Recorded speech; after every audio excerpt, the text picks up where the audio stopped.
Ramagiri police వ్యవస్థను మనం చూస్తే రామగిరి పోలీస్ స్టేషన్ ఏరియాలో నసనకోట అనే గ్రామంలో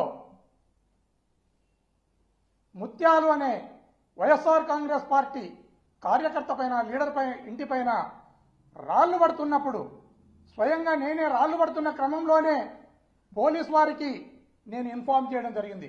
కన్సర్న్ ఎస్ఐకి నేను ఇన్ఫార్మ్ చేయడం జరిగింది. కన్సర్న్ సిఐకి నేను ఇన్ఫార్మ్ చేయడం జరిగింది. ఇన్ఫార్మ్ చేసిన వెంటనే ఆ ఎస్ఐ గారు సదరు ఎస్ఐ గారు ఆ స్పాట్కు రావడం జరిగింది. స్పాట్కు వచ్చిన ఎస్ఐ గారు అక్కడ రాళ్లు దింపుతున్న వ్యక్తులను తరిమివేయడం జరిగింది.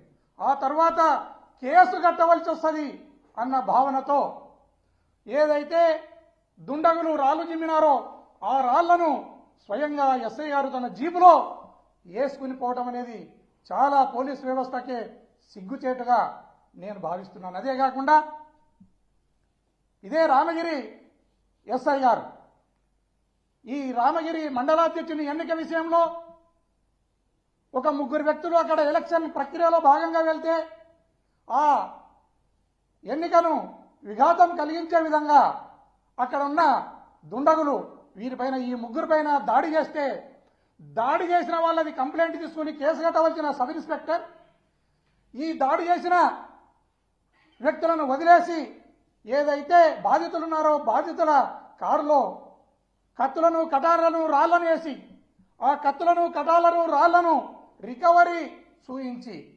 వారిపైన బాధితులపైనే కేసు కట్టడం అనేది మరొక సిగ్గుచేటైన విషయం ఈ రామగిరి పోలీసు కని ఈ సందర్భంగా తెలియజేస్తున్నాను. అదేవిధంగా ఏదైతే పాపిరెడ్డిపల్లె గ్రామం ఉందో మొన్న హత్య జరిగిన గ్రామం ఉందో ఆ గ్రామంలో లింగమయ్య ఇంటి మీదకి అదేవిధంగా జయచంద్రారెడ్డి అనే వ్యక్తి ఇంటి మీదకి 2 సార్లు దాడులు చేస్తే పోలీస్ వ్యవస్థ సరిగా రెస్పాండ్ కాకపోవడంతోనే పోలీసు ఏం చేయలేని వారిని జోకర్లాగా చూసి ఈ ముద్దాయిలు లింగమయ్యను నిర్దాక్షిణ్యంగా పొట్టన పెట్టుకోవడం జరిగింది. దీనికి పోలీస్ వ్యవస్థ సిగ్గుపడాలి, తల వంచుకోవాలి. రామగిరి ఎస్ఐ చేస్తున్న ఈ చేష్టలకు అతని నెత్తిన ఉన్న టోపీ పై మీద ఉన్న కాకి యూనిఫామ్ సిగ్గుపడతా ఉంది. అది నేనెందుకు వీని నెత్తి మీద ఉన్నాను టోపీగా, ఎందుకు వీని పై మీద యూనిఫామ్ గా ఉన్నానని ఆ యూనిఫామ్ ఆ టోపీ సిగ్గుపడతా ఉంది. అలాంటి ఎస్ఐ మళ్ళీ ఈరోజు బజారులోకి వచ్చి మాట్లాడడం అనేది కూడా చాలా హాస్యాస్పదంగా ఉంది.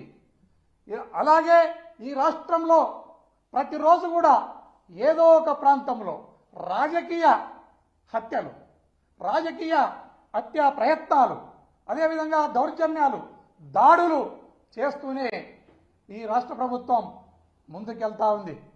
వీటినన్నిటినీ ప్రజాస్వామ్యవాదులంతా ఖండించాలి. ప్రజాస్వామ్యవాదులంతా దీన్ని తిరస్కరించాలి. ఖచ్చితంగా ఈ ప్రభుత్వానికి బుద్ధి చెప్పాలని ఈ సందర్భంగా తెలియజేస్తున్నాను.